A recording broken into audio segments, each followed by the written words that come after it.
Severe weather is pushing off to the East Coast after a night that saw 2 tornadoes come down in New Orleans. At least 2 people were killed and many more injured there. David Begnaud is just outside the Crescent City with more. Dude, holy. That is what it looked like. A tornado moving through a major American city, New Orleans.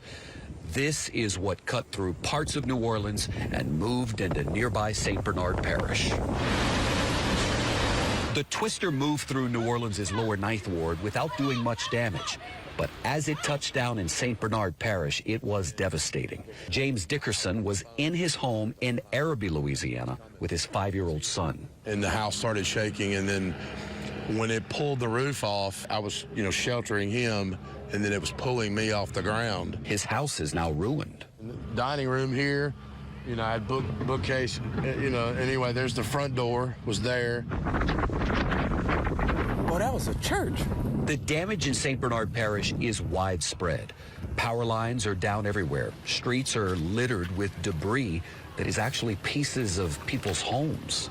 It's the porch of my friend's house. It doesn't have a roof anymore. This tornado spawned from the same weather system that originally started in Texas on Monday and caused extensive damage there and in Oklahoma and now 3 other states along the Gulf Coast as the line of weather moves eastward. We heard it coming down the street. It was a lot of whistling. Back here where we are in Araby, Louisiana. I'm just glad mostly everybody seems to be accounted for. I think there was a couple of issues a block away from us, but other than that, we're safe.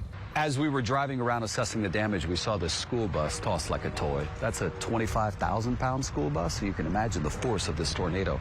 And right across the street, this home was moved off of its blocks about 5 yards, and then it pushed into the neighbor's home, pushed the neighbor's home into the other neighbor's home. I mean, this is where the front door used to be, right? You go into the house right here. That's where it is now. The family was inside when the tornado moved it off its blocks. Imagine that. David Begnaud, CBS News, right outside New Orleans in Araby, Louisiana.